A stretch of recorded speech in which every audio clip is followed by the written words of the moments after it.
제가 원래 한 40살까지 밖에 못 살 것 같았어요. 하도 아프니까 40살 넘겨서는 살 수가 없나 보다. 그래서 제 목표는 40이었어요. 그런데 이제 내일 모레면 정말 이제 59이에 60이 이제 다 돼가죠. 그러니까 20년이라는 보너스 삶을 살면서 기쁘지 않을 이유가 뭐가 있어요? 대한민국에서 나처럼 사랑받고 사는 신부가 있을까? 그것도 천주교 교우들뿐만 아니라 개신교, 불교, 아예 신앙을 가지고 있지 않는 분들도 저를 지지해주고 걱정해 줍니다. 물론 사랑받는 만큼 시기 질투도 많이 받았습니다. 그런데 그런 시기 질투를 내가 받았을 때 거기에 반응을 하면은 지는 거예요. 거기에 화를 내면은 소인이 되는 거예요. 많은 사람들이 저에게 묻습니다. 신부님은 어떻게 그렇게 사랑을 많이 받느냐고, 신부님 주위에는 어떻게 그렇게 좋은 사람들이 많으냐고. 이유는 간단해요. 제가 사랑받는 이유는 내가 황창현 신부가 먼저 사랑하기 때문에 사랑을 받는 겁니다. 내가 먼저 많은 애정을 가지고 사랑했는데 내 사랑을 받아들이지 않으면은 여러분들 포기해야 돼요. 여기에는 많은 복잡한 관계가 있지만은 그래도 내 진심을 받아들이지 않는 사람에게 내 영혼을 쏟아부을 필요는 없습니다. 내가 다 사랑해야 한다는 생각은 교만입니다. 모든 사람들을 다 사랑하려고, 나하고 성격 안 맞는 사람까지도 사랑하려고 그러는 건 그때부터는 교만이에요. 예수님도 서로 사랑하라고 그랬지 다 사랑하라고는 안 그러셨어요.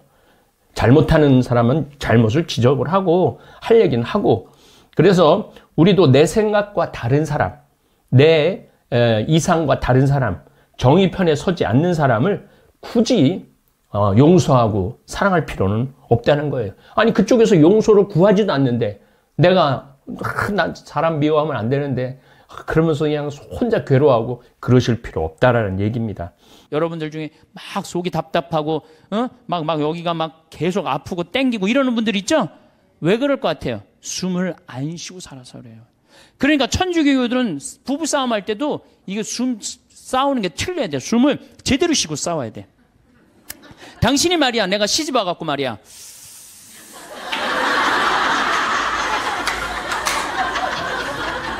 해준 게 뭐가 있어? 외식을 한번 시켜줬어? 여행을 한번 시켜줬어? 이 정도는 돼야지 도인이라고 그러는 거예요. 그러니까 스님들은 산에서 내가 오늘 밤에 참선을 해야 되겠다, 돌에서 탁 소하면 1분에 한 번씩 숨 쉬는 거야. 그럼 짐승들이 스님을 공격하다가 같이 숨을 맞추는 거야. 1분에 한 번씩 자기도 쉬는 거야. 새벽에 깨보면 다 죽어 있는 거야, 얘네들이. 숨을 뭐 제대로 못 쉬어갖고. 그러니까 옛날에 스님들은 아무리 깊은 산 속에서도 위험하지가 않았다는 거예요. 그게 도로 가는 길이에요. 그러니까 이제는 숨을 잘 쉬시기 바랍니다. 어떻게? 당신이 말이야, 내가 시집 와갖고 말이야,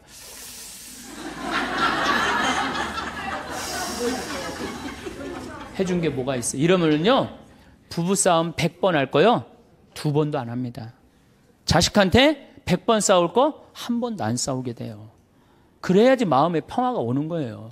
황창현 신부님의 행복특강, 지금 바로 시작하겠습니다. 영상이 마음에 드신다면 구독, 좋아요, 알림 설정 부탁드립니다. 오늘 감탄사와 성공이라는 주제로 번외특강 하도록 하겠습니다. 이렇게 제가 이 인생을 이렇게 돌아보면은 올 한 해도 축복 가운데 이렇게 살아왔다라는 생각이 듭니다. 많은 분들이 제 건강을 염려해 주시고 또 제가 하고 있는 사업에 대해서 함께 해 주시고 동참해 주시고 후원해 주셔서 너무너무 감사합니다. 제가 원래 한 40살까지 밖에 못 살 것 같았어요. 하도 아프니까 40살 넘겨서는 살 수가 없나 보다. 그래서 제 목표는 40이었어요. 그런데 이제 내일 모레면 정말 이제 59이에 60이 이제 다 돼가죠. 그러니까 20년이라는 보너스 삶을 살면서 기쁘지 않을 이유가 뭐가 있어요?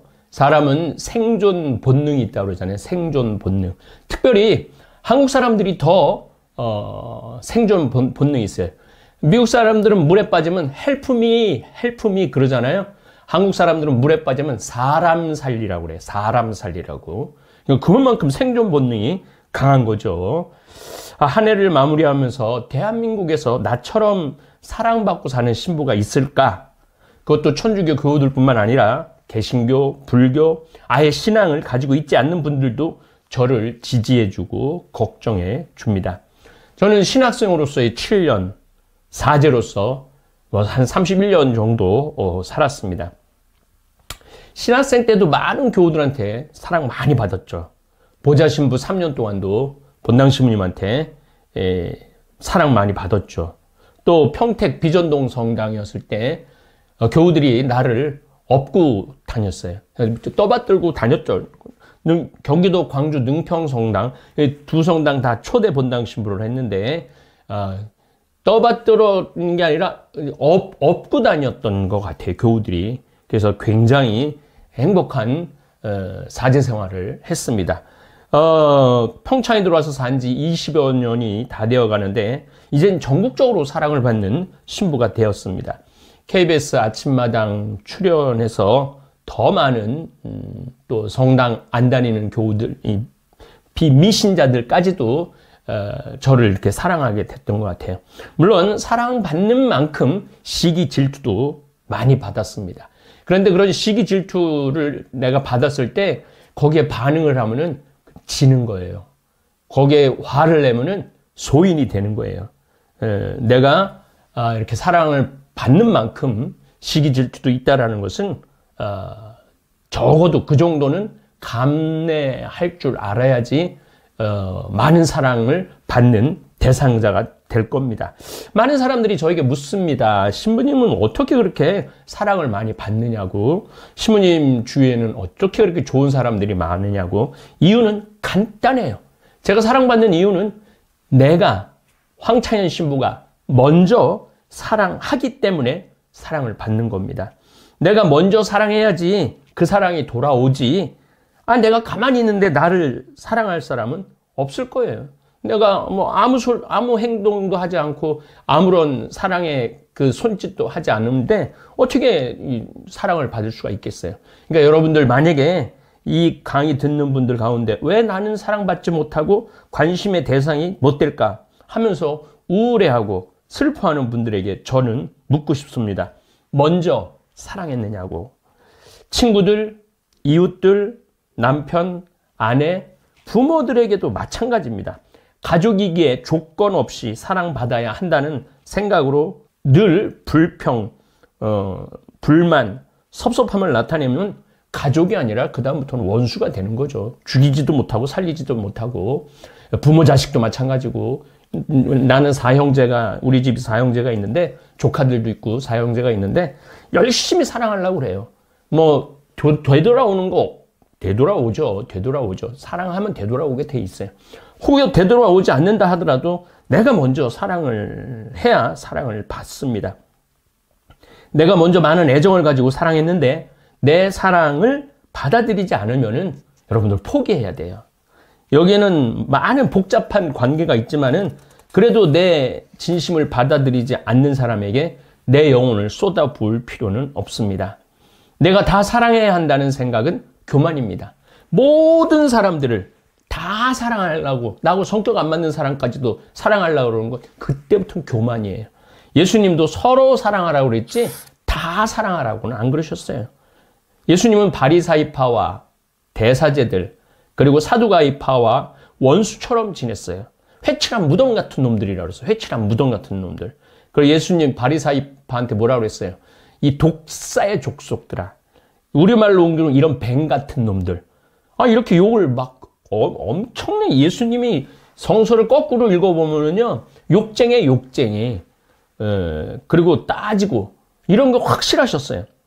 결국 그들의 시기 질투로 십자가에서 죽음을 맞이하기도 했지만은 예수님도 다 사랑하지 않았다는 거죠. 잘못하는 사람은 잘못을 지적을 하고 할 얘기는 하고. 그래서 우리도 내 생각과 다른 사람, 내 이상과 다른 사람, 정의 편에 서지 않는 사람을 굳이 용서하고 사랑할 필요는 없다는 거예요. 아니 그쪽에서 용서를 구하지도 않는데 내가 난 사람 미워하면 안 되는데 그러면서 그냥 혼자 괴로워하고 그러실 필요 없다라는 얘기입니다. 내가 사랑하는 사람만 주위에 사랑할 사람이 얼마나 많아요.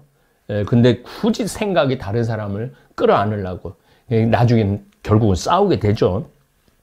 또 많은 분들이 황 신부는 하는 일마다 잘 되는 이유가 뭐냐고 묻는 사람들도 많습니다. 제가 평창에 1생태 마을이 있고 잠비아에 1000만 평 2생태 마을이 있고 문경에 4만 평 제 3생태 마을이 있고 샌 버나디노 거기도 한 6만 평 정도 되는데 4생태 마을이 있고 제주도 실내리 한 1600평 정도 이제 우리 다볼사이버 교우들 순례자의 집을 하려고 그럽니다. 그 평생 혼자 해도 감당하기 힘든 일을 황 신부님은 어떻게 그렇게 그냥 쉽게 어렵지 않게 어떻게 하느냐. 오늘 그 비법을 알려드리겠습니다. 바로 감탄사입니다. 네벗 이용삼 신부가 저에게 하는 말이 있습니다. 배용우 신부와 이용삼 신부와 저가 아프리카 여행을 한 20일 정도 했었는데 배용우 신부는 먹는 것마다 맛있다고 감탄하고 황 신부는 아프리카 경치 볼 때마다 와 멋있다. 이야 정말 끝내준다. 이런 말을 20일 내내 했다는 거예요. 이용삼 신부 옆에서 지켜보니까 빅토리아 폭포를 볼 때도 이야 멋있다. 100만 마리 늑대 이동하는 걸 볼 때도 와 멋있다. 그래서 사자가 몰래 숨어있는 그런 장면도 우리가 많이 봤거든요. 그건 너무너무 멋있는 거죠. 그리고 끝도 없이 펼쳐지는 사마나 초원을 볼 때도 이야 멋있다. 밤하늘에 응고응고라는 그 분지가 있는데 거기 있을 때도 별이 얼마나 좀 찬란하게 빛이 나는지 형 저 별 좀 봐. 얼마나 멋있어. 너무 멋있지 않아? 킬리만자로 산에 오를 때도 야 신비로우네. 정말 아프리카에 이런 만년설이 그때만 해도 만년설이 있었어요. 지금은 다 녹아 없어졌지만은 야 멋있다. 그러니까 20일 내내 한 20명 한 15명인가 12명인가 같이 여행을 다녔는데 자연히 주위에 있는 사람이 저한테 호감을 가지고 어느 대학 총장님 은퇴하시고 부부가 함께 왔는데도 도대체 당신 누구냐고 나한테 그래요. 그래서 나는 뭐 천주교 신부 농사 짓는 사람이라고. 근데 내가 그렇게 계속 감탄사를 하니까 옆에 사람이 모이는 거예요. 만약 제가 늑대를 보고 에이 동물의 왕국에서 본 것보다 멋지지 않네. 이렇게 여행 내내 고춧가루를 뿌려대면은 사람들은 내 곁에 오지 않죠.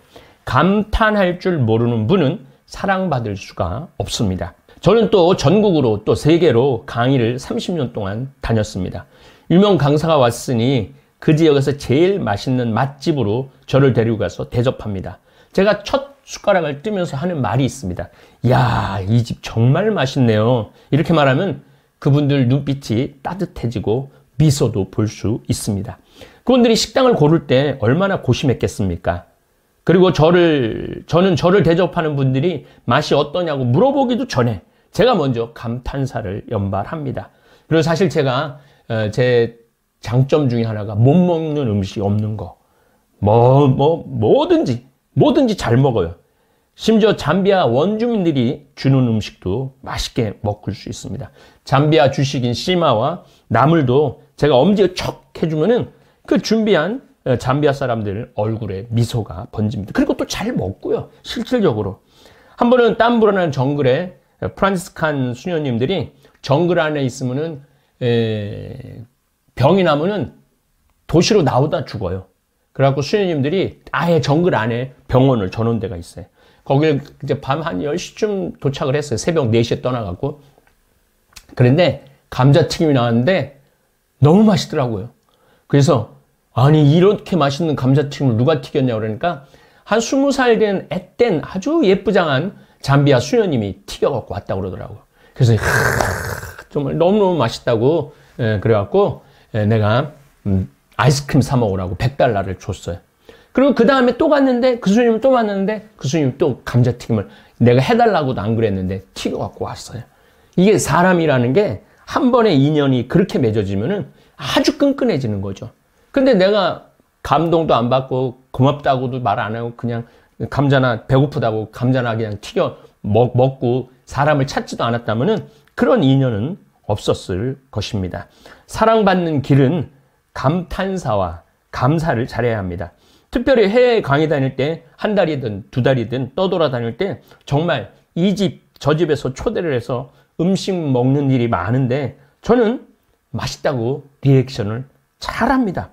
그리고 실제로 온갖 정성을 들여 음식하는 것을 제가 잘 알기 때문에 감탄사를 연발하는 겁니다. 그러다 보면은 사람이 인연이 금방금방 깊어져요. 그리고 그 끈끈한 게 굉장히 끈끈하죠. 그래서 저는 한 번 만나면 보통 20년, 30년 그냥 계속 만나요. 예, 계속 연락이 오고 또 이렇게 많은 분들이 우리 평창에 구호품 보내주는 거 보면 깜짝 놀라요. 어마어마하게 많이 구호품을 보내줍니다. 저 먹으라고. 그래서 그런 것들이 이런 감탄사로부터 시작되는 것 같아요. 가끔 친구들하고 또 우리 직원들하고 영화 보러 가는데 영화 끝나고 나서 뭐 이런 걸 골랐어. 더럽게 재미없네. 아무리 영화가 재미없어도 말을 예쁘게 해야 합니다. 근데 정말 말 못하는 사람들이 있어요. 뭐 이런 맛집이 있느냐. 이게 뭐가 맛집이냐. 뭐가 이게 멋있는 경치냐. 우리 동네도 이런 거 있다.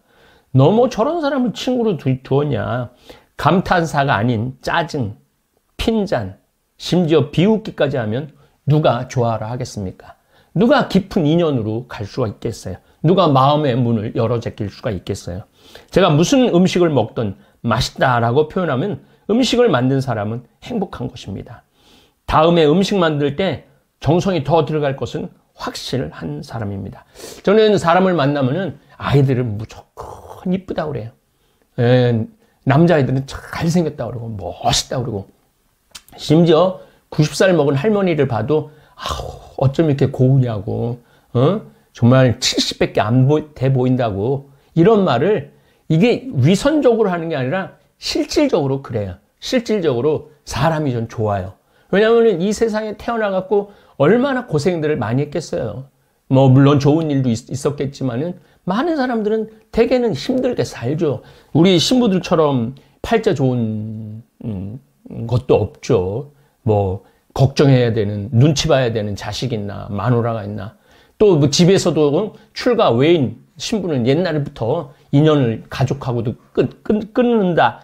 집 신경 안 써도 되고 물론 뭐 신경 쓰지만은 생태마을에서도 마찬가지예요. 우리 직원들이 다불러 콩스머니라는 성가대를 조직하고 미사 성가를 부르는데 정말 가슴이 뜨끈뜨끈 할 정도로 정성 들여 성가를 부릅니다. 저는 미사 때도 너무 행복하지만 공지사항 때 칭찬을 아끼지 않습니다. 칭찬할수록 성가대 실력이 좋아지는 걸 제가 느낍니다. 이렇게 칭찬과 감동이 바로 기적의 주인공이 되는 겁니다. 여기서 하나 더 보태면 바로 다볼사이버 성당 교우들이에요. 벌떼들이라고. 이건 정말 기적의 공동체입니다. 눈에 보이는 성전이 없어도 가난한 나라 돕자고 하면은 벌떼처럼 모여서 봉헌합니다. 심지어 원주교구 배론 성지에 냉난방 설치해 주자고 했는데 2억 5천이 들어간다고 그러는데 2주일 만에 2억 5천을 다 보내줬어요. 우리 다볼사이버 교우들이. 서품식 때 또 원주교구 신부님들 초상 나고 그러면은 다 배론해서 한다고 그래요. 왜냐면 그전에는 막 춥고 덥고 그랬는데 지금 아주 포근하거든요. 그러니까 이런 것들을 우리 다볼교우들한테 하는 게 뭐가 있어요? 대단하다고. 우리 다볼교우들 완전 벌떼들 정말 멋있다고. 그 말밖에 하는 게 더 있어요. 그렇지만 그 이야기를 듣는 우리 다볼교우들은 뭔가 행복한 것 같고 뭔가 내가 일을 하고 있는 것 같고 하느님의 사업에 동참하는 것 같고 그런 느낌. 그리고 또 본당 신부인 황차연 신부가 너무너무 행복해하는 걸 보면서 뿌듯하고 돈을 보내려고 아예 아르바이트까지 하는 분들이 있다고 그러니까 어찌 보면은 저보다 행복한 사람도 대한민국에서 드물 거라고 생각이 듭니다. 잘생기기를 해서 체격이 좋기를 해 씹다 뱉은 수지배 같은 얼굴로 38년 동안 사랑 듬뿍 받고 살고 있습니다. 물론 제가 먼저 사랑하는 원인도 있지만 이렇게 어우러져서 행복이 탄생하는 겁니다. 심지어 상추밭에 나가서도 상추들에게 놀랍니다. 이야, 니네들 정말 가열차게 만난다. 어쩜 이렇게 향이 좋을까? 이렇게 말해주면, 그리고 상추밭을 매일매일 나가서 눈으로 축복을 줍니다. 그러니까 상추가 저절로 맛을 내고 잘 자라줍니다. 배추도 마찬가지. 배추도 올해 우리 김장김치 받아보신 분들이 아실 거예요. 얼마나 배추가 달고 아삭한지. 거기에는 제 사랑과 정성과 기도가 들어가는 거예요. 언뜻 들은 이야기인데 우리 다볼교우들이 쓴 글이에요. 쌀도 예쁘다고 말해준 쌀과 밉다고 말한 쌀이 색깔 자체가 다르다고 그래요. 이쁘다고 말해준 쌀은 백옥 같은 색깔로 익었고 밉다고 말한 쌀은 거무튀튀하게 익었다고 그럽니다. EBS에서 그걸 연구를 해봤대요. 예전에 뭐 양파 가지고도 행운목 가지고도 실험을 하는 사실 다 아실 거예요. 자연 만물의 이치가 그렇습니다. 하느님께서 창조하신 이 자연에 제가 감탄사를 아끼지 않을 때 성령께서는 나를 춤추게 해주시고 내 영을 맑게 해주실 것입니다. 영이 맑으면 하느님 사업을 할 때 지혜가 충만해집니다. 제가 31년 사제로 살면서 나빴던 기억이 왜 없겠어요? 섭섭했던 게 왜 없겠어요? 그렇지만 나빴던 기억은 빨리 잊으려고 노력을 해야 돼요. 그래서 인간은 망각의 동물인 게 행복한 거예요. 그 모든 걸 끝까지 쥐고 있으면 얼마나 괴롭겠어요. 잊어버릴 건 잊어버려야죠. 근데 뭘 잊어버려야 돼? 나빴던 기억들. 그런 것들은 잊어버리고 소중한 추억들만 계속 리마인딩, 계속 되새긴다면은 훨씬 행복해질 거고 얼굴에 피부가 더 맑아질 겁니다. 저는 제가 받은 은총을 생각하면 자다가 일어나서 성호를 긋곤 해요. 정말로. 이렇게 누워서 너무 감사하면 일어나갖고 성호를 긋는다니까. 하나님 감사하다고. 사랑받고 싶으십니까? 먼저 사랑하세요. 관심 받고 싶으세요? 먼저 관심을 가지세요. 성공하고 싶으세요? 감탄사와 감사를 잊지 마십시오. 저절로 피는 꽃은 없습니다. 사랑, 관심, 감탄, 감사가 어우러져 아름다운 삶이 가꾸어지는 겁니다. 내년에도 여러분들 정말 건강하게 한 해, 이제 코로나도 어느 정도 한번 지나갔으니까 조금 더 그동안 움츠렸던 그런 삶의 스타일에서 어깨를 활짝 펴고 그동안 못 만났던 사람들도 좀 만나서 만난 것도 좀 사먹고 엉뚱하게 막 주식 떨어지는 게 투자하지 말고 아파트 뛰었다 가라앉았다 뛰었다 앉았다 그런데 마음 빼앗기지 말고 비트코인 같은데 영혼 빼앗기지 말고 하느님 안에서 감사와 감탄사를 여러분들이 많이 하면 할수록 하느님께 축복도 받을 것이고 사람들한테 사랑도 받으실 것입니다. 네, 감사합니다. 참예수님. 네, 반갑습니다.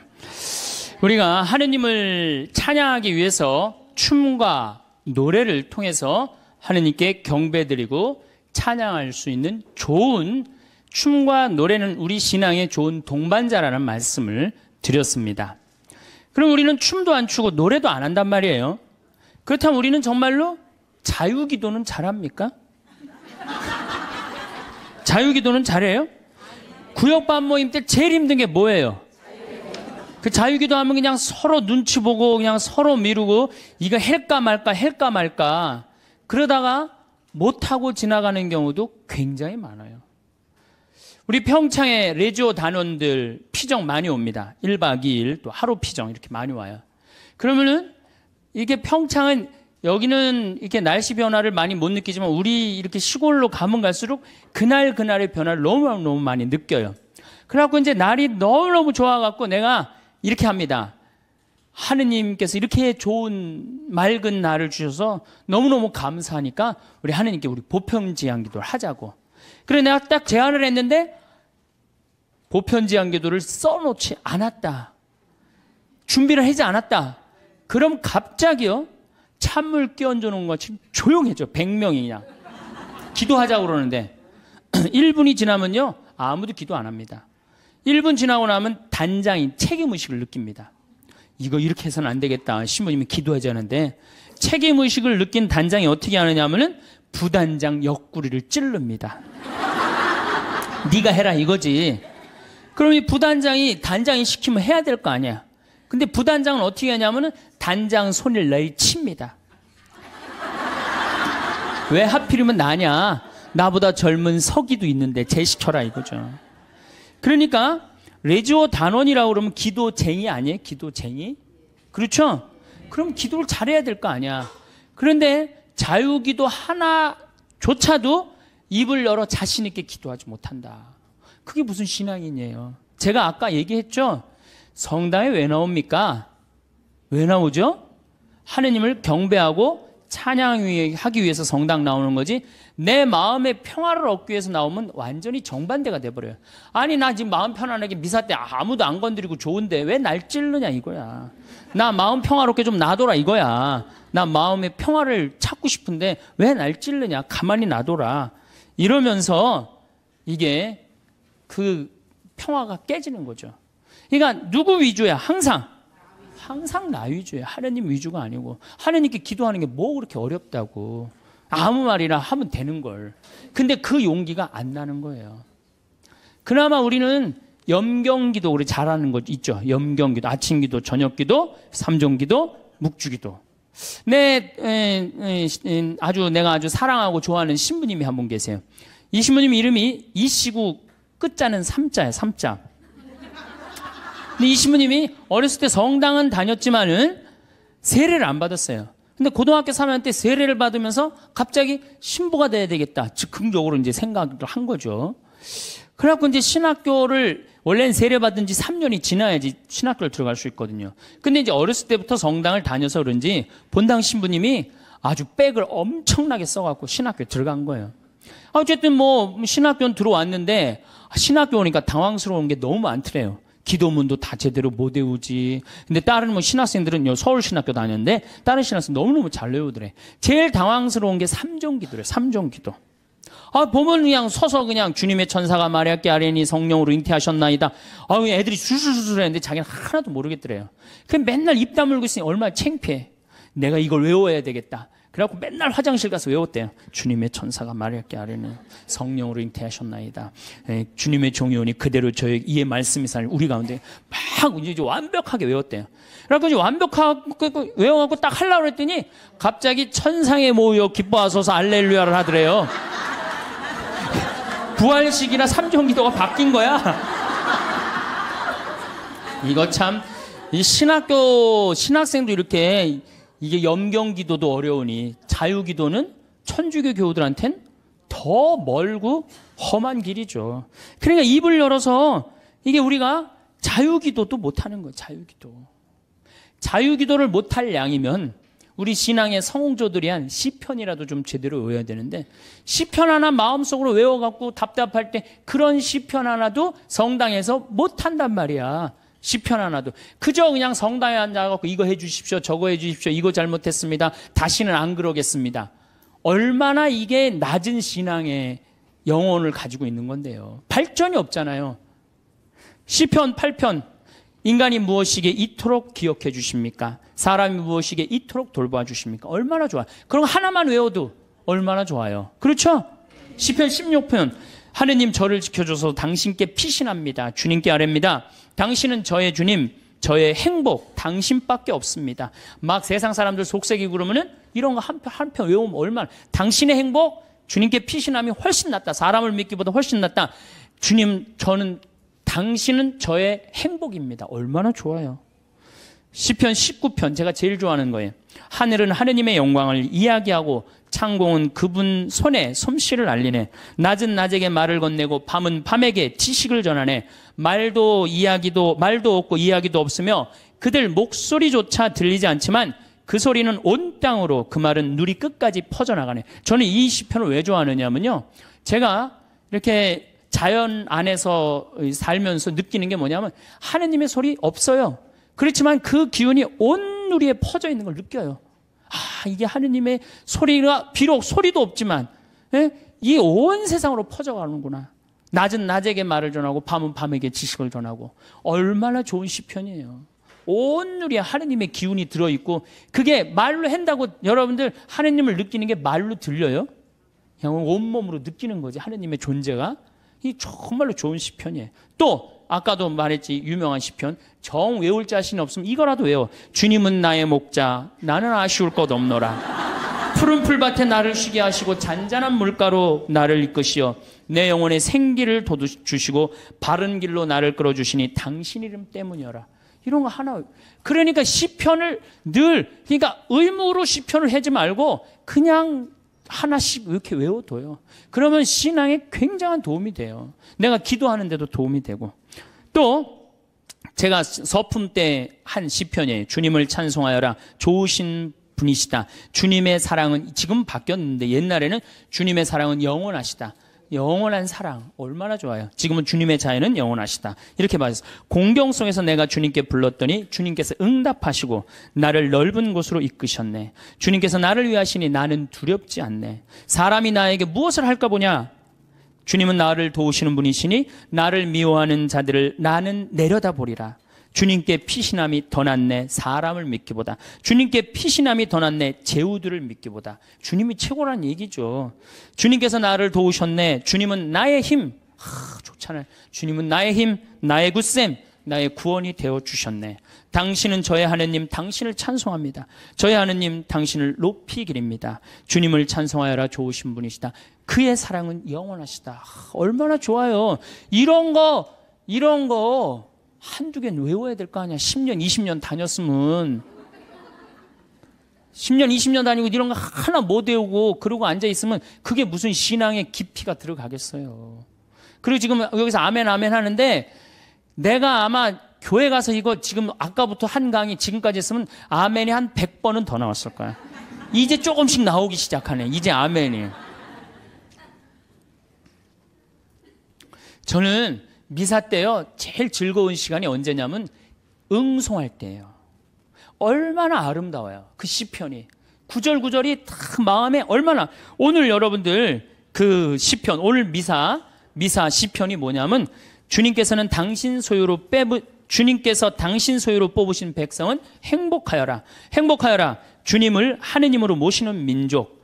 그분께서 당신 소유로 뽑으신 백성, 주님께서는 하늘에서 살피시며 모든 사람을 바라보시도다. 우리의 영혼은 주님을 기다리니 그분은 우리의 도움, 우리의 방패시로다. 주님 안에서 우리 마음이 기뻐하고 그분의 거룩하신 이름을 우리가 신뢰하는도다. 이 매일 드리는 미사가 기적이요, 아름다운 찬미의 시간이야. 근데 우리가 의식을 하고 드려요, 안 하고 드려요? 의식을 안. 그래서 그걸 죽은 전례라고 그러는 거예요. 저는 독서를 읽고 제일 기다려지는 시간이 시편이에요. 그래서 사회자가 그걸 하지만 전 속으로 합니다. 전 2번 정도를 봐요. 너무 소중하니까. 그런 시편을 우리 매일매일 우리는 하고 있단 말이야. 매일매일 소중한 시편을 하고 있는데 시편 시간만 되면 교우들이 지루해한단 말이야. 이게 언제 끝나나. 그러니까 미사의 의미, 내가 미사가 찬미 드리는 시간이고 찬양 드리는 시간이고 시편의 의미를 깨달으면은 미사 처음부터 끝까지가 마땅하고 옳은 일입니다. 이게 저절로 나온다니까요. 미사 끝나고 나면 정말 나 오늘 하나님께 경배 드렸어. 찬양 드렸어. 성가도 틀려도 제일 크게 부르고 얼마나 좋아요. 그러면 우리가 자유기도도 못해. 그렇다고 시편 기도도 잘 못해요. 그럼 묵상 기도는 잘해요? 묵상 기도. 그래도 제일 잘할 수 있는 것 중에 하나가 묵상 기도예요. 천주교 교우들이 나도 이제 기도 좀 마음 잡고 한번 해봐야 되겠다. 그래서 성당에 가갖고 이제 마음 잡고 딱 조용한 깜깜한 데서 딱 앉아갖고 기도를 하기 시작했어. 주님, 오늘 아침부터 내가 잘못한 게, 우리는 무조건 잘못한 것부터 시작하죠. 예. 하느님께 감사하고 찬양하고 그 다음에 잘못한 걸 생각해야 되는데 우리는 성당에 앉자마자부터 뭐해? 아침부터 내가 누구 마음 상처 준 건 없나 이런 거 생각하고. 그러니까 찬양이 자꾸 밀리는 거야. 제일 먼저 기도는 뭐부터 해야 돼? 찬양부터 해. 하느님 아버지, 오늘 밥 세끼 먹게 해주셔서 감사합니다. 내가 당신 은총 속에서 살게 해주셔서 감사합니다. 이렇게 감사한데 내가 당신의 은혜 속에서 살면서도 그 은혜에 보답하지 못하는 부분들이 있습니다. 이렇게 해야 되는데 우린 무조건 내 잘못부터 일단 생각을 하는 거예요. 어쨌든 그리고 이제 성당에 앉아갖고 다 묵상 기도를 무지하게 오래 했어. 하느님 생각도 좀 들어보고 내 얘기도 해보고. 그래갖고 그냥 무지하게 오래 했다고 생각하고 시계를 딱 봤는데 나는 1시간 했다고 생각했는데 시계 보니까 몇 분 지나? 10분도 안 지나는 경우가 허다해요. 그렇죠? 그냥 1시간 기도하라 그러면 1시간 기도를 어떻게 해야 되는지 모르는 교우들도 많아. 그러니까 묵상을 들어갈 수가 없는 거야. 불교에서는 선하잖아요. 이게 불교뿐만 아니라 모든 종교가 뭐예요? 숨 쉬는 게 가장 중요해요. 숨 쉬는 게. 우리가 기도할 때 숨을 잘 쉬면서 기도해야 되거든요. 하느님이 인간을 창조하시고 뭐를 불어넣으셨다고 그래요? 숨을 불어넣었다. 그러니까 내가 숨 쉬는 걸 숨이 들어오자마자부터 내가 살아 쉬기 생명이 이게 뛰기 시작한 거란 말이야. 그러니까 내가 지금 숨 쉬는 거는 하느님의 생명을 쉬는 거예요. 그러니까 숨을 잘 쉬어야 돼요. 더욱이 신앙인들이라면 1년 세례받은 지 1년 지난 사람의 숨하고 10년 지난 사람의 숨하고는 틀려야 돼요. 또 20년 성당 다닌 사람은 숨은 또 틀려야 돼.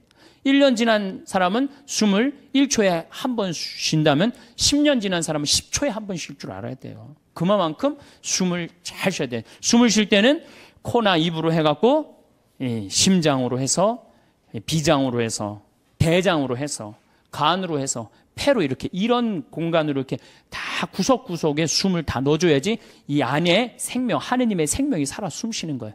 그런데 우리 천주교는 10년을 다니든 20년을 다니든 숨 제대로 쉬어요? 여기 자매님들 부부싸움 할 때 숨 쉬고 싸워요? 어떻게 싸워요? 숨을 목에다가 걸어놓고 싸우죠? 그래갖고 어떻게 따다다다다 하잖아. 당신이 뭐 나한테 해준 게 뭐 있어? 시집어갖고 그냥 1시간 동안 목에다 걸어놓으니까 1시간 정도 지나면 얼굴이 어떻게 돼요? 빨개져. 여기만 그 숨이 꽉 찬 거예요. 이게 여기 다 내려갔다 올라와야 되는데 그러니까 1시간 동안 숨을 안 쉬면 어떻게 돼? 이 아래가 죽는 거예요. 공기가 안 들어가는데 하느님의 생명이 안 들어가는데 살을 것 같아요? 죽을 것 같아요? 죽어요. 그래서 화병이 걸리는 거예요. 여러분들 중에 막 속이 답답하고 막 여기가 막 계속 아프고 땡기고 이러는 분들 있죠? 왜 그럴 것 같아요? 숨을 안 쉬고 살아서 그래요. 그러니까 천주교들은 부부싸움 할 때도 이게 숨 싸우는 게 틀려야 돼. 숨을 제대로 쉬고 싸워야 돼. 당신이 말이야, 내가 시집 와갖고 말이야,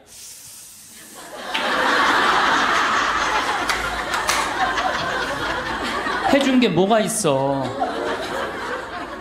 외식을 한번 시켜줬어? 여행을 한번 시켜줬어? 이 정도는 돼야지 도인이라고 그러는 거예요. 근데 우리는 10년, 20년 성당 다니면 뭐해? 싸울 땐 목에다가 숨 걸어놓고 그냥 막 해대고 따다다다다다 하는데 이 세상은 넓은 수도원이에요. 여러분들은 돛 닦는 거예요. 저나 여러분들은 돛 닦는 거예요. 그래서 정말 하느님 20년, 30년 믿었으면은 그 정도 믿으면 완전히 이제 하느님과 하나가 돼갖고 숨도 정말로 잘 쉬어야죠.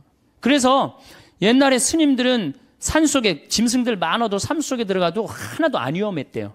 왜냐하면 정말로 도가 깊은 스님들은 1분에 한 번 숨 쉬었다는 거. 천천히.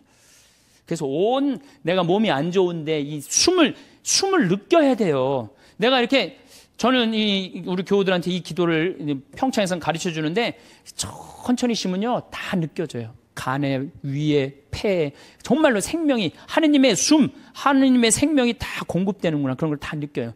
그러니까 스님들은 산에서 내가 오늘 밤에 참선을 해야 되겠다. 돌에서 탁 소하면 1분에 한 번씩 숨 쉬는 거야. 그럼 짐승들이 스님을 공격하다가 같이 숨을 맞추는 거야. 1분에 한 번씩 자기도 쉬는 거야. 새벽에 깨보면 다 죽어 있는 거야. 얘네들이 숨을 제대로 못 쉬어갖고. 그러니까 옛날에 스님들은 아무리 깊은 산 속에서도 위험하지가 않았다는 거예요. 그게 도로 가는 길이에요. 근데 우리는 뭐야? 우리는 춤도 안 춰, 노래도 안 해, 자유기도도 할 줄 몰라, 시편도 외울 줄 몰라, 그렇다고 묵상기도도 할 줄 몰라. 아니 성당에서 맨날 기도 열심히 하라고 그러는데 도대체 어떻게 해야 되는 거야? 기도하는 방법을 알려줘야 될 거 아니야. 아니 고기 잡으려면 고기 잡는 법을 알려줘야 될 거 아니야. 생전 기도하는 법을 안 가르쳐줘요. 그리고 맨날 기도하라고 그래. 뭘 하라고 그러는지 몰라도 그냥 맨날 기도하시오 어떻게 해라는 거야? 첫 번째 조건은 숨 쉬는 거예요. 모든 종교가 깊은 묵상, 명상으로 들어가기에 첫 번째 조건이 뭐예요? 숨을 쉬는 거예요. 그래서 여기 가장 쉬운 건 천천히 들이쉬고 참았다가 천천히 내뱉는 거예요. 그게 되면은 마음이 안정이 돼요. 그렇게 한 15분 정도 하고 나면은 그 다음에는 참 고요해져요. 고요해지면 그때는 하느님의 소리를 들을 수 있는 거예요. 내가 막 정신이 없고 막 닭똥집도 생각나고 막 화도 나고 그러는데 하느님의 소리가 들릴 것 같아요? 안 들릴 것 같아요? 안 들립니다. 내가 완전히 고요한 상태, 엘리야가 고요한 상태에서 하느님을 만났듯이 나도 완전히 고요한 상태에서 하느님을 만나야 돼. 그러려면 1시간 정도 걸린단 말이에요. 이거 그냥 앉자마자 뭐 이렇게 뭐 잘못하고 뭐하고 내가 참았는데 이번엔 못 참겠고 이러다 보면은 내가 얘기를 하다 보면은 이게 기도가 아니고 일방적으로 떠들다 가는 거예요. 떠들다 가는 거예요. 기도는 하느님의 소리를 듣는 거예요. 듣는 게 기도예요. 들으려면 어떻게 해야 돼? 내가 고요한 상태. 다른 어떤 것도 나를 건드리지도 못하는 상태. 그래야지 영원한 하느님을 조금이라도 느낄 수 있고 맛볼 수 있죠. 그러니까 앞으로는 부부싸움 할 때도 어떻게 해? 숨을 쉬면서 싸우란 말이에요. 숨을 쉬면서. 그러면은 여보 당신 성당 열심히 나가더니 완전히 이제 당신 달라졌네. 얼굴이 빨개지더니 이제 얼굴도 편안하고 싸울 때.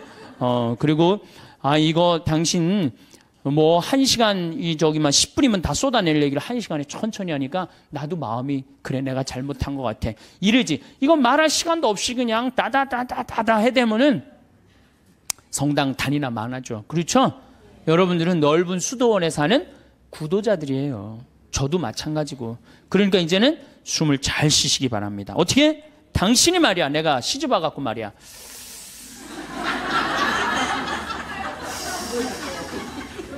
해준 게 뭐가 있어? 이러면은요, 부부싸움 100번 할 거요, 2번도 안 합니다. 자식한테 100번 싸울 거 1번도 안 싸우게 돼요. 그래야지 마음에 평화가 오는 거예요. 평화는 저절로 찾아오는 게 아니에요. 수많은 과정 끝에, 맨 끝에 누가 기다리고 있어? 평화가 기다리고 있는 거예요. 평화가.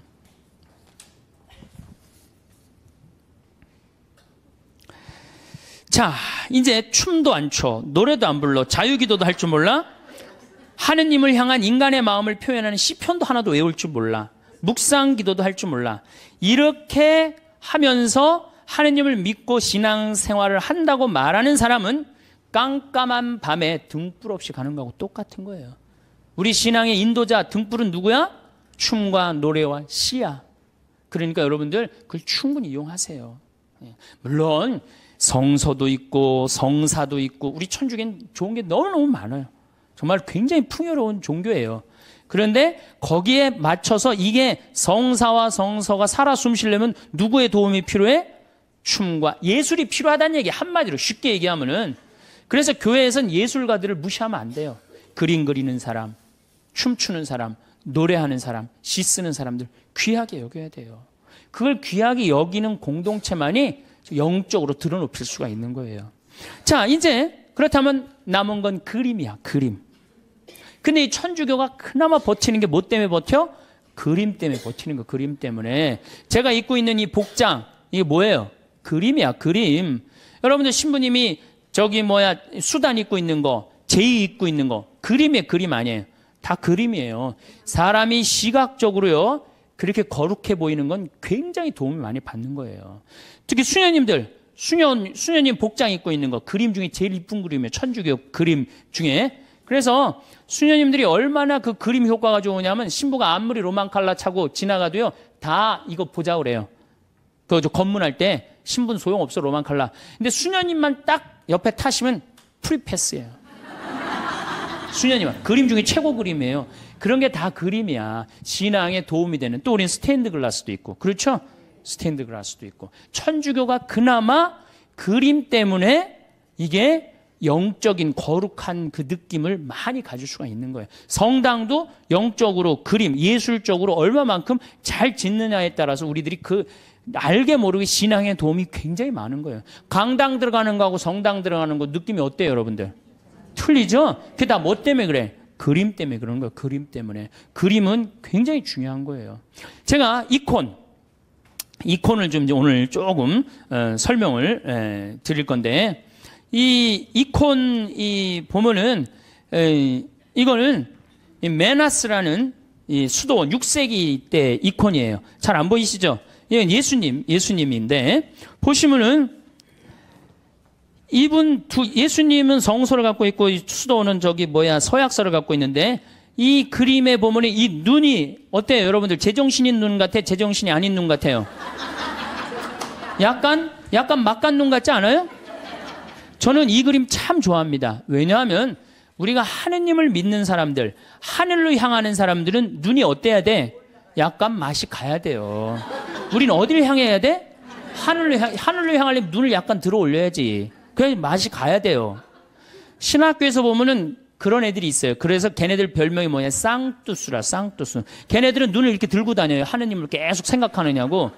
그런데 만약에 내 눈이 판교의 땅을 사면 뛸까? 동탄의 땅을 사면 뛸까? 이렇게 세상적인 눈을 반짝반짝하고 그러면서도 하느님을 믿는다면 아니죠.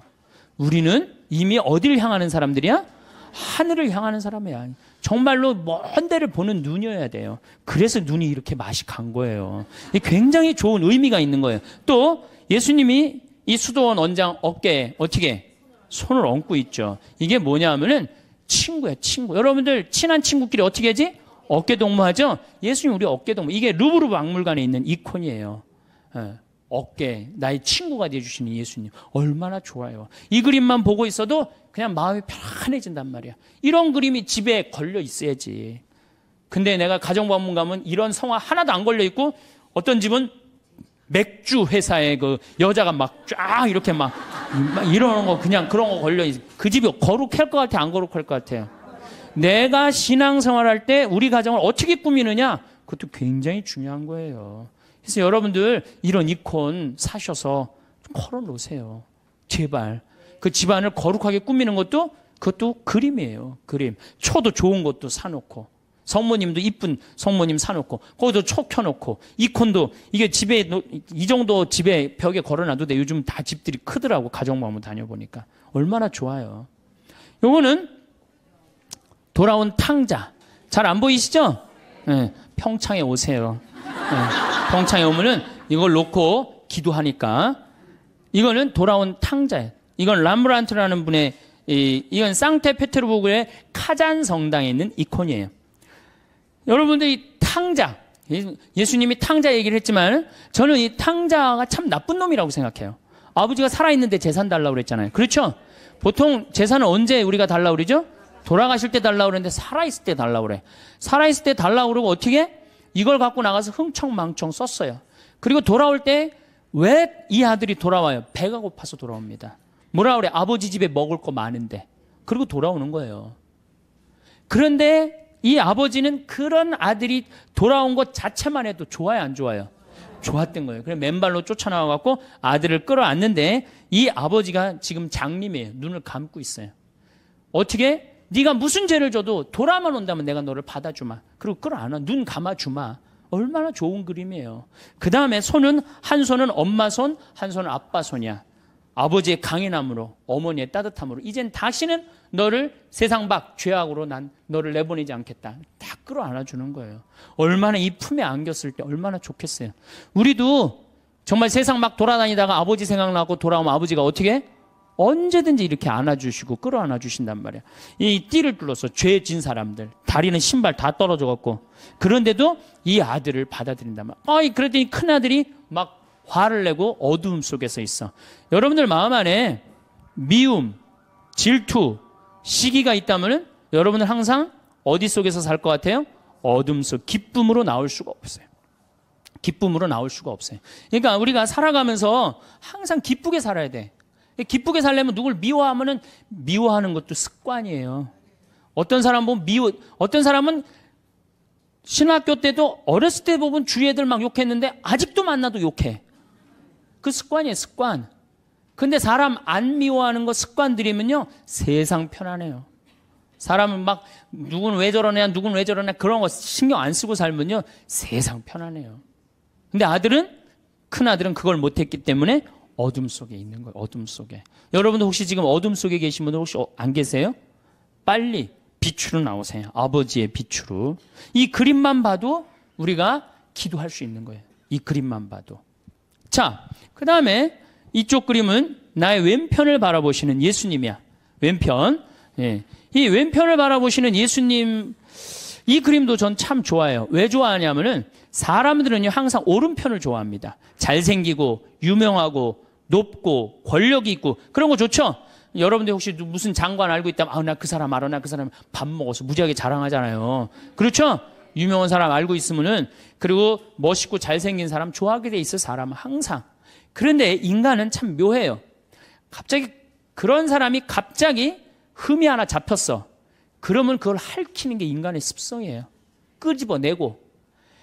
아무도 나를 이해하지 못할 때, 성당 앞에 가서 앉을 때 누가 나의 왼편을 바라봐줘요? 예수님만이 나의 더럽고 추악하고 정말로 드러내기 창피한 거를 예수님은 따뜻한 눈으로 바라봐 주신단 말이에요. 그러니 이 그림이 얼마나 좋은 그림이에요. 언제나 나의 단점을 얘기할 수 있는 그분, 얼마나 좋아요. 그림. 그래서 우리가 그림이 좋은 거예요. 이거는 내 발을 씻기신 예수님 얘기죠. 그렇죠? 예수님이고 베드로예요. 그런데 여러분들, 발을 씻긴다. 뭐 우리가 전례적으로도 발 몇 번 씻겨보고 그랬죠? 그런 경험 있죠? 이스라엘에서 발을 씻긴다. 이건 종이 최고 밑으로 내려간 거예요.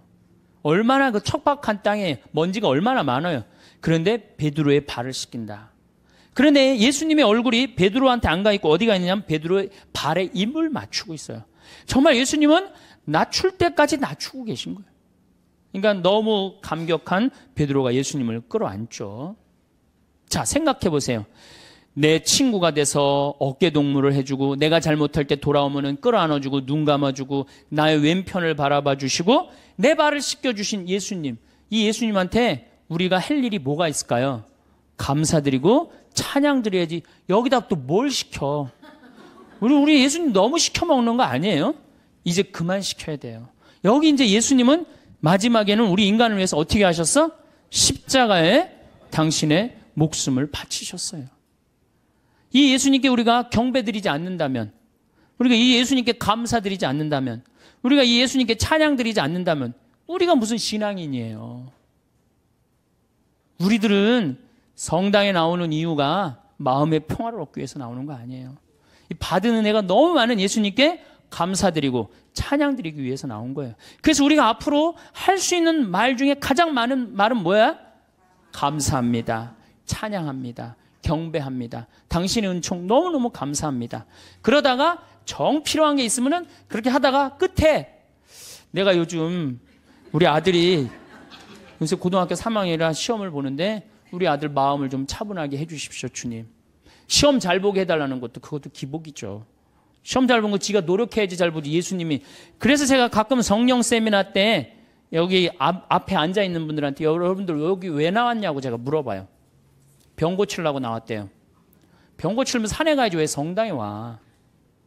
그러면 예수님이 눈 아플 때 눈 고쳐주고, 배 아플 때 배 고쳐주고, 다리 아플 때 다리 고쳐주고, 아플 때마다 고쳐줘요? 아니죠? 예수님은 아플 때마다 고쳐주는 분이 아니에요. 건강은 내가 챙기는 거지, 하느님이. 물론 은총으로 인간의 한계가 어쩔 수 없을 때 예수님이 은총을 주셔서 고쳐주실 때 있어요. 많아요, 그런 경우. 그런 경우 참 많습니다. 저 그런 경우 많이 봤고, 다음 시간에 내가 그런 예만 또 이제 들을 거예요. 그런 예만 들을 건데 참 많아요. 그런데 그게 계속 이어져. 그 사람은 신앙인 아니에요. 그 사람은 신앙인일 수가 없어요.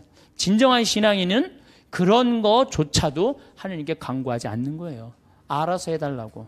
당신이 알아서 해달라고. 예. 예수님이 마지막 골고타 언당에서 뭐라고 그러셨어요? 아버지, 이 쓴 잔을 저에게서 거두어 주소서. 그러나 제 뜻대로 마시고 아버지 뜻대로 하소서. 근데 우리는 항상 하느님 뜻은 생각하지 않고 하느님의 뜻을 실천하려고 덤벼드는 게 아니고, 하느님이 누구 뜻을 실천해야 돼? 내 뜻을 실천해야 돼. 성당에 왜 나왔다고요? 마음의 평화를 얻기 위해서? 아닙니다. 성당에는 하느님께 경배드리기 위해서, 하느님께 찬양드리기 위해서 나온 거예요. 그리고 그 다음은 내 영혼이 구원받기 위해서 나오는 거예요.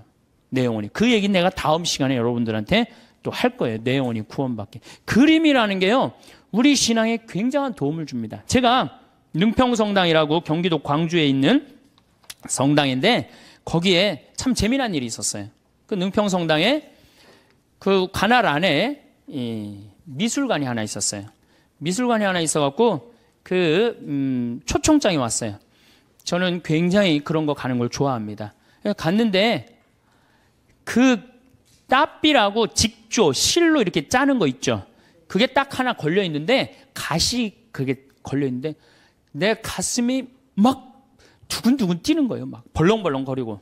제가 예술품을 보고 또 언제 벌렁벌렁 거렸느냐 하면은 석굴암을 보고 벌렁벌렁 거려서, 석굴암에 계신 부처님. 정말로 기가 막힌 작품이에요. 그 1500년 작품이지만은 가슴이 막 벌렁벌렁 뛰는 거예요. 그 석가모니의 그 부처님의 그 인자한 눈, 편안한 몸, 아, 정말 우리나라 사람들 대단한 정말 예술을 갖고 있는 거예요. 내가 그 석가모니 안에, 석굴암 안에 있는 부처님을 보면서 진짜 가슴이 벌렁벌렁 거렸어요. 그리고 난 다음에 또 그 가시관을 보고 가슴이 벌렁벌렁 거렸어요. 그래서 이 작품 하시는 교수님이 홍익대학 송번수라는 교수님인데, 내가 그 교수님한테 그랬어요. 나는 이 작품 보고 너무너무 가슴이 떴는데, 당신의 이런 기가 막힌 작품을 내가 성당을 곧 질 텐데 내 성당에다가 하느님께 봉헌하고 싶다. 그리고 이제 1년 반이 지났어요. 1년 반이 지나고 난 다음에 성당이 이제 설계가 나왔을 때 설계와 동시에 갔어요. 내가 성당을 짓는데 교수님 작품을 걸고 싶다고 얘기를 하지 않았느냐. 이제 걸고 싶다. 그랬더니 교수님 깜짝 놀라는 거예요. 말만 했는 줄 알았더니, 그때만 해도 제가 8, 9년 전이니까 참 지금도 젊지만 그때는 더 젊었죠. 예. 깜짝, 아주 새파랗고 젊은 신부가 당돌하게 와갖고 이렇게 얘기를 하는데, 근데 그 교수님이 좋다. 내가 신부님 성당에다, 베네딕토 나하고 본명이 같아. 내가 성당에 봉헌하겠다. 근데 교수님 문제가 하나 있다. 무슨 문제가 있냐면, 난 가난한 성당의 본당 신부이기 때문에 돈이 없다. 오로지 있는 건 마음밖에 없다. 근데 이분 작품이 어디에 지금 있냐면 LG 아트센터 가보셨어요?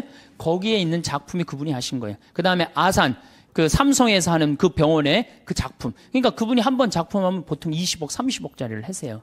작품을 한 번 하면. 난 아무것도 몰랐지. 그리고 그 가시가 무슨 작품이었느냐?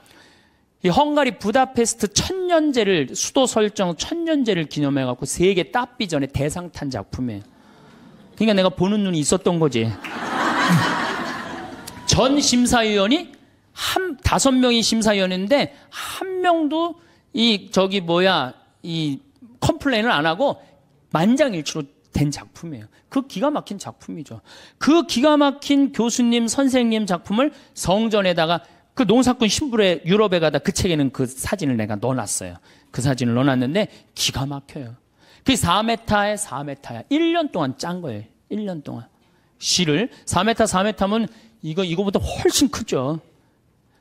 그 성당이, 내가 성당을 이렇게 조립식으로 성당을 이렇게 졌는데 그게 4억 들어갔는데 그 작품이 4억이 훨씬 넘어요. 그러니까 성당보다 작품값이 더 큰 거야. 근데 그분이 실값만 받고 그걸 봉헌해 준 거예요. 실감만. 대단하죠? 오로지. 그래갖고 이제 교수님하고 둘이서 작품이 완성됐을 때 그 앞에서 술을 먹고 둘이서 춤을 추고 노래했던 기억이 나요. 이 노래하고 춤추는 게 좋은 거예요. 그래서 그 머리 하얀 교수님하고 새파란 신부하고 정말로 제 인생의 큰 추억이에요. 아주 큰 추억이에요. 그래서 지금 능평성당에는 그 미안의 면류관, 제목이 미안의 면류관이에요. 미안의 면류관이 지금 걸려 있어요. 그래서 내가 그 성당 아직도 이제 못 가봤는데, 내가 졌지만 내가 한 번도 못 가봤어요, 아직.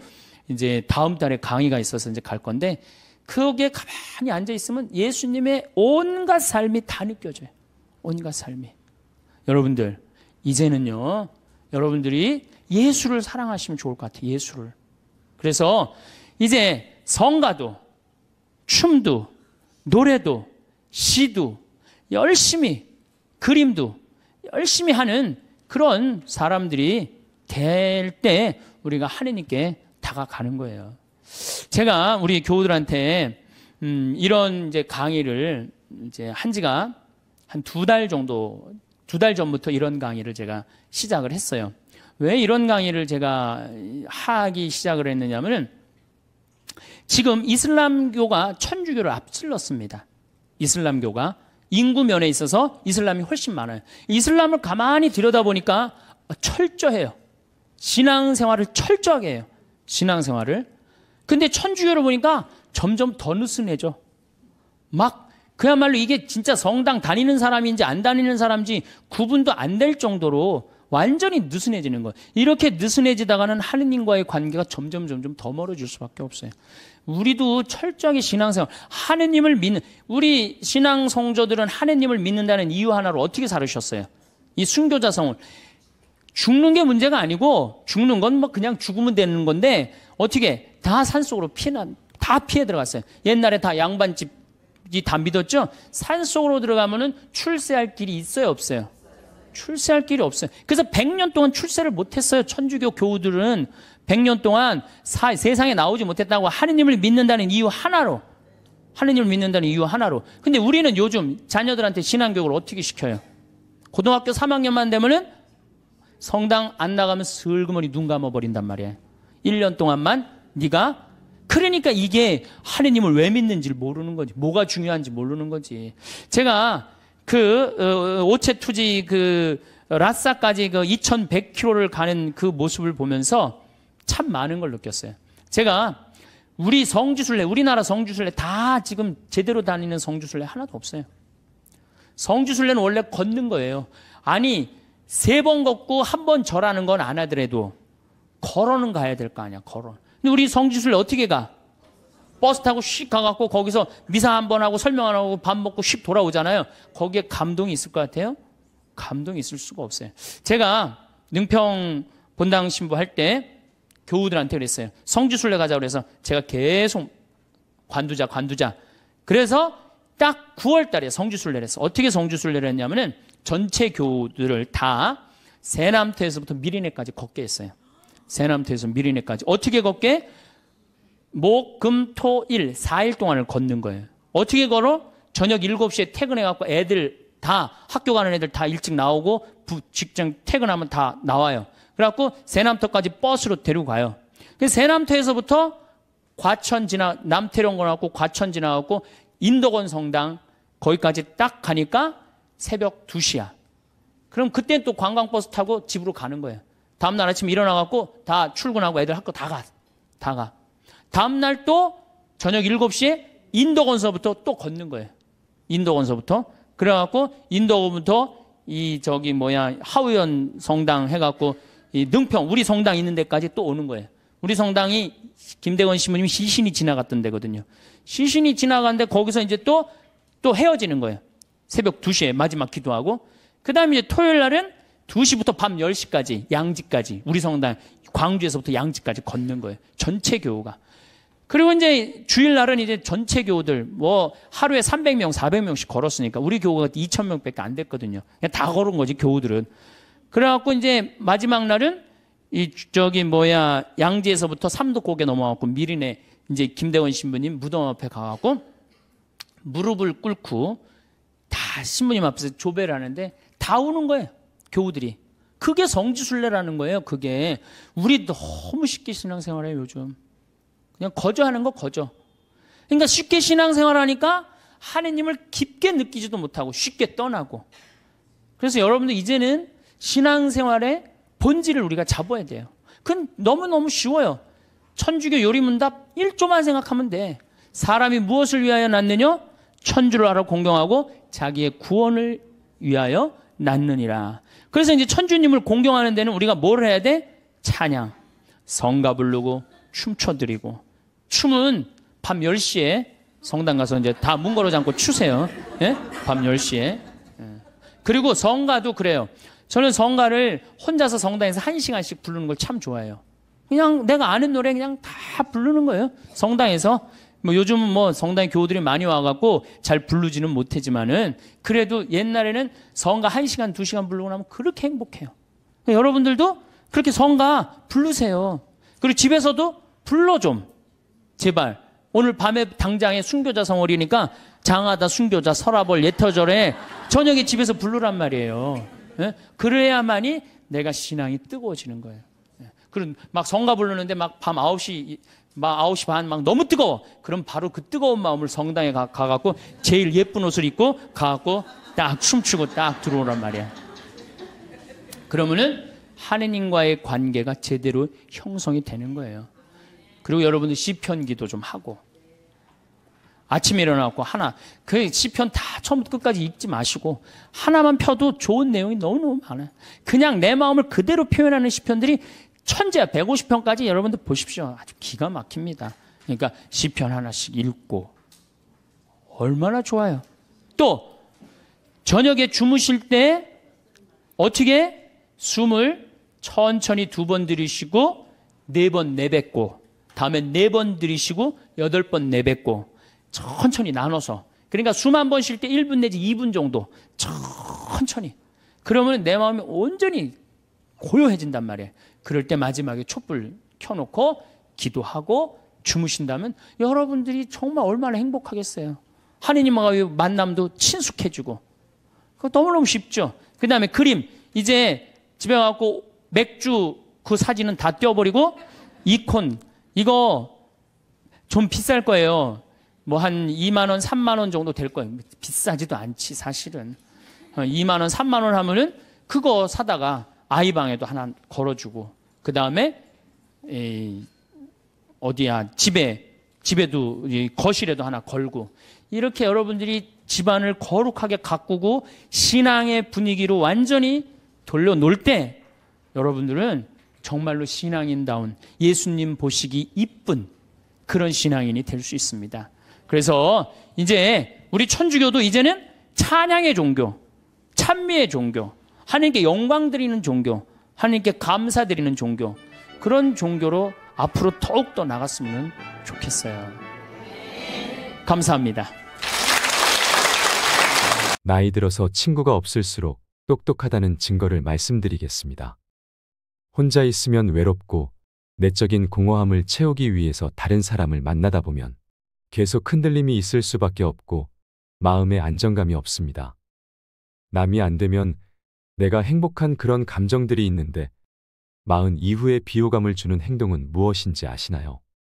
노후의 지혜를 찾으시길 바랍니다. 나이 들어서 누구나 겪는 비참한 현실들.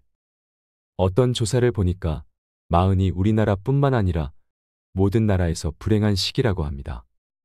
그 이유로 첫째는 경제적인 어려움이 있는 경우가 많습니다.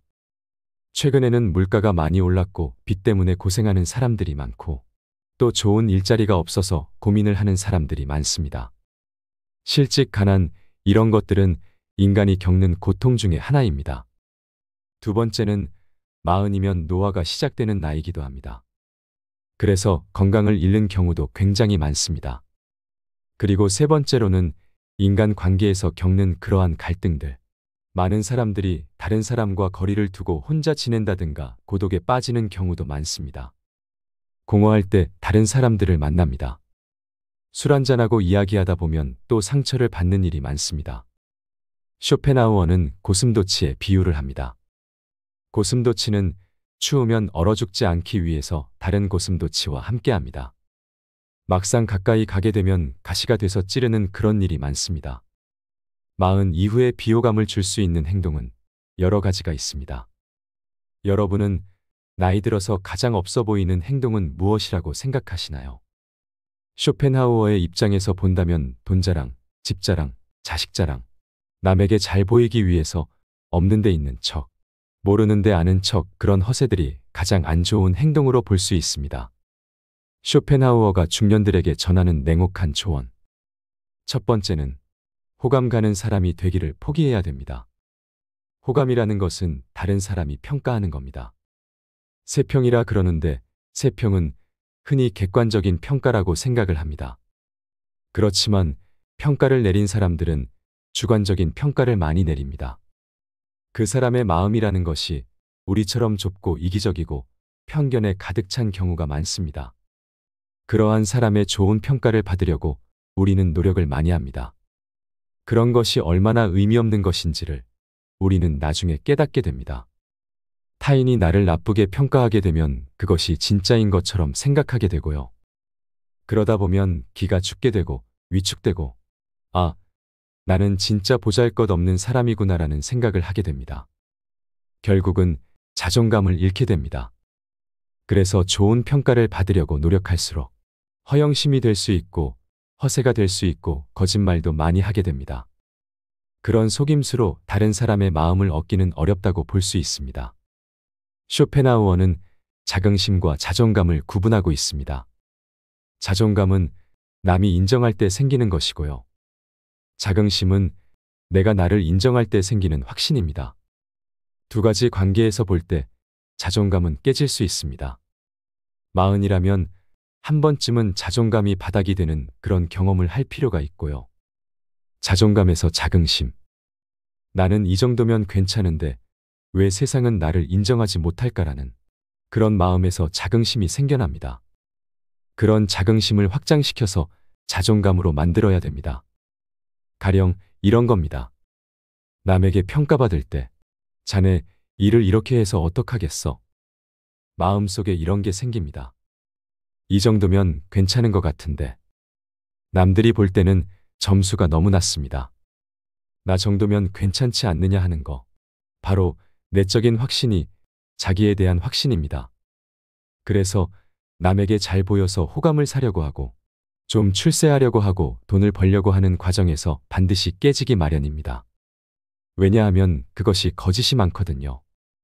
그 진심이 아닌 행동을 통해서 결코 다른 사람의 호감을 받기는 어렵습니다. 두 번째는 혼자 되는 법을 배우고 즐겨라입니다. 혼자 된다는 것은 좀 어렵죠. 그러다 보면 다른 사람을 많이 만나면서 의지하게 되고 어울리게 됩니다. 쇼펜하우어는 인간의 불행이 혼자 될 수 있는 능력이 없기 때문이라고 합니다. 여기서 우리가 이제 오해하는 경우가 있는데요. 쇼펜하우어는 고독의 능력을 중요하게 봤습니다. 하지만 이 말이 혼자만 지내라는 그런 뜻은 아닙니다. 좀 약간 냉랭한 관계를 가지라는 겁니다. 너무 가까이 가서 자신의 이야기를 다 쏟아놓고 끈끈한 사랑, 끈끈한 우정, 그런 관계보다는 거리를 두면서 적당한 관계를 유지할 필요가 있다고 보고 있습니다. 이런 혼자 있는 힘을 키우기 위해서는 책을 읽는 것이 중요하고 아름다운 풍경을 보거나 좋은 노래를 듣고 자신이 어떤 사람인지 자신의 내면의 귀를 기울일 필요가 있다고 볼 수 있습니다. 나와 온전히 하나가 될 수 있는 것은 이 세상에 나 하나뿐입니다. 혼자 있는 능력을 키움으로써 타인과 함께할 수 있는 힘을 키우기도 합니다. 세 번째, 행복하게 사는 것은 고통을 견디는 것입니다. 인간은 고통이 없기를 바라지만 인생은 고통스럽습니다. 고통은 한편으로는 욕망이 충족이 안 돼서 생기는 고통이 있습니다. 돈이라든가 명예, 권력, 그런 것이 없을 때 생기는 고통이 있고요. 다른 한편으로는 그것이 성취되었을 때도 고통이 있습니다. 너무 많은 것을 갖는 경우, 만약 돈을 많이 갖게 되면 근심이 생겨나게 되는 것이고요. 많은 사람을 만나게 되면 피곤하게 되고 상처를 받게 되는 일들이 많습니다. 그래서 인생이 고통스러운 일이 뭐냐면 결핍도 고통스럽고 과잉도 고통스럽기 때문에 쇼펜하우어는 시계추에 비유를 하고 있습니다. 시계추라는 것은 좌우로 왔다 갔다 하는 운동을 하는 것인데요. 너무 없어도 고통이고 너무 많아도 권태이기 때문에 그것도 하나의 고통이라 할 수 있습니다.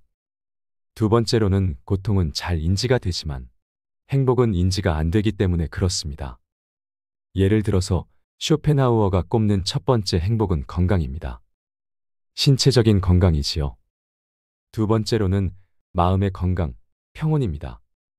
근데 사람들은 건강하다는 것이 중요한 걸 알고 있지만 건강을 행복으로 느끼지 않습니다. 충치를 예로 들면요. 그 하나의 충치가 주는 고통은 우리가 느끼지만 건강한 다른 치아의 존재를 모르고 있습니다. 그래서 우리는 충치 때문에 이제 징징거립니다.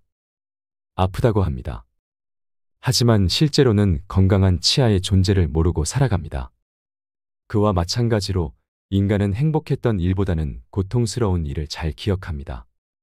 지금 이 순간 우리가 건강하다면, 숨을 쉬고 살아있다면 이미 90% 이상은 행복한 겁니다. 그렇지만 인간은 이 짧은 순간의 행복을 못 느끼고 고통만 인지하게 됩니다. 사람들이 인생을 고통스럽다 생각하는 것은 하나의 착각이라고 할 수가 있습니다.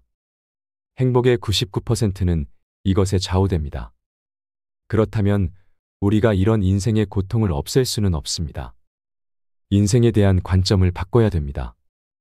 고통을 견디는 방법 중에 하나는 고통이 필요하다는 것을 아는 것입니다. 우리가 인생을 바다에 비유할 수 있습니다. 항해하는 배가 있습니다. 근데 그 배에는 반드시 균형을 잡아주는 무게추가 필요합니다. 만약 배의 균형을 잡아주는 무게추가 없다면 배가 뒤집힐 수 있습니다. 그런 것처럼 우리가 인생을 살아갈 때 너무 마음에 근심이 없다면 그런 배처럼 쉽게 뒤집힐 수가 있습니다. 우리는 고통을 통해서 인생의 지혜를 배웁니다. 여러분은 쾌락이 주는 만족보다 마음의 안정이 더 큰 만족감을 준다고 생각하시나요? 쾌락은 바깥에서 오는 자극입니다. 그러다 보니까 우리가 다른 사람을 많이 만나게 되고 맛있는 음식을 먹게 되고 유흥이라든가 즐거움을 찾게 되는데 그러다 보면 마음의 동요가 오게 됩니다. 마음의 동요가 오게 되면 행복이 지속되지 않고 계속 움직이게 됩니다. 마음의 평온이란 것은 마치 잔잔한 파도처럼 아니면 조용한 청명한 가을 하늘처럼 흔들림이 없는 상태를 말합니다. 우리가 쾌락을 추구하다 보면 계속 흔들림이 있을 수밖에 없겠지요. 그러다 보면 인간이 마음에 안정감이 없습니다. 오히려 마음의 평온을 찾는다는 것은 고통이 없는 삶을 말합니다. 그래서 쾌락이 있는 삶보다는 고통이 없는 삶을 추구하는 것이 마음의 평온을 위해서 더 중요하다고 할 수 있습니다. 나이 들면서 점점 친구가 사라지는 이유. 친구가 사라지는 이유는 사람과의 관계 속에서 상처를 많이 받기 때문에 그렇습니다. 상처를 받는 이유는 뭐냐면 비교하는 마음, 시기하는 마음, 질투하는 마음 때문에 그렇습니다. 독일 말에는 남의 불행이 나의 행복이란 말이 있습니다. 기쁨은 나누면 질투가 되고 슬픔은 나누면 약점이 된다는 유명한 말도 있죠. 남이 안 되면 내가 행복한 그런 감정들이 있는데 그런 것들 때문에 점점 친구가 사라진다고 볼 수 있습니다. 전해오는 이야기에 따르면 아리스토텔레스는 자신과의 영혼이 똑같은 사람, 그런 사람을 찾았는데 결국 찾지 못했습니다. 죽는 순간에 친구는 없다라고 한탄했다고 전해오고 있습니다. 우리는 내 마음을 완벽하게 알아주는 나와 생각이 똑같은 사람을 찾을 순 없습니다. 그래서 어쩌면 친구가 없는 것은 당연합니다. 그래서 마음이 통하는 친구를 찾는다는 것은 한편으론 좀 어리석다고 할 수 있습니다. 나이가 들수록 혼자 지내게 되는 것은 자연스럽다고 볼 수 있습니다. 우리가 혼자 있을 때 우리 자신에 대해서 많은 생각을 하게 됩니다. 그리고 내가 어떤 사람인지 들여다보게 되고 자기 성찰을 하게 됩니다. 남의 시선이 아니라 내가 나의 눈으로 나를 들여다볼 때 뭘 찾게 되는데요. 남들이 볼 때는 보잘것 없을 수도 있습니다. 비로할 수 있고 완벽하지 않을 수 있는데 내 자신이 나를 들여다볼 때는 부족함이 있지만 내가 의미 있는 사람이라는 것을 알게 됩니다. 내가 이 세상에서 어떤 의미를 갖는지를 쇼펜하우어는 다음과 같이 설명합니다. 이 우주에는 여러 가지 것들과 단계가 있습니다. 광물, 돌, 전기 같은 것이 있고요. 그 위에는 식물이 있고 동물이 있고, 근데 인간이 이 우주에서 가장 개성이 뚜렷한 존재라 합니다. 내가 욕망하는 것이 이 세상에서 남들과 다르기 때문에 그렇습니다. 우리의 존재 의미를 찾는 건 뭐냐면 남들과 비교할 때는 의미가 없을 수 있는데 이 우주에서는 내가 아주 유니크한 존재, 이 세상에서 내가 욕망하는 것은 남들과 다르다는 것을 알 필요가 있습니다. 주변에 친구가 없을수록 똑똑하다는 증거. 머리가 좋으면 행복할 것이다라는 그런 생각을 하는데 거기에 대해서 쇼펜하우어는 여러 가지 입장이 있습니다. 첫째, 비사교적인 사람일수록 지능이 높다라고 보고 있는데요. 지능이 높을수록 혼자 즐길 줄 안다는 겁니다. 그래서 여기서 말하는 지성이란 것은 IQ를 말하는 게 아니라 혼자 즐길 수 있는 어떤 그런 능력을 말하고 있습니다. 그래서 혼자 자신의 능력으로 지적인 즐거움을 찾는 사람들은 책을 읽고 클래식을 듣고 풍경을 바라보고 산책하면서 자신만의 즐거움을 아는 사람들입니다. 남을 만나지 않기 때문에 비사교적이라 할 수 있습니다. 그렇지만 지능이 높다고 행복하다고 볼 수 없다고 쇼펜하우어는 말합니다. 예민할수록 머리가 좋을수록 과거에 대한 기억이 많고 미래에 대한 기대가 많습니다. 그래서 온갖 잡념을 많이 만들어냅니다. 지능이 높을수록 어쩌면 더 불행해질 수 있다는 이야기를 합니다. 비사교적인 사람이 고독으로 얻는 이점이 있습니다. 사교적인 사람은 자신의 고독으로부터 도망가서 다른 사람과 함께하기를 원합니다. 재밌는 시간을 보내지만 결국 상처를 입고 자신으로 되돌아오거든요. 그런 반복을 많이 하게 되는데 혼자 있는 사람들은 충분히 자신 혼자, 자신만의 시간을 갖게 됩니다. 그러면서 자신에 대해서 알게 되고 통찰하게 되고 자신에 대한 장점도 알고 단점도 알게 됩니다. 무엇보다도 혼자 책을 읽을 때 사람들은 군주처럼 생각한다고 합니다. 군주라는 것이 다른 사람이 명령한 게 아니라 자기 스스로 생각하는 능력을 말합니다. 내가 어떤 사람인지, 무엇을 원하는 것인지, 어떻게 행복할 수 있는지를 자기 스스로 생각할 수 있는 힘을 키우게 됩니다. 나이 들어서도 좋은 평판을 유지하는 사람들의 특징. 타인으로부터 좋은 평판을 받는 사람들은 남에게 베푸는 사람들이라 할 수 있습니다. 쇼펜하우어는 동정심을 강조하고 있습니다.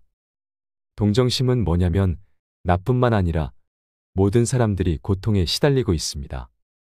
작은 고통은 우리의 마음을 닫고 큰 고통은 우리의 마음을 열어줍니다.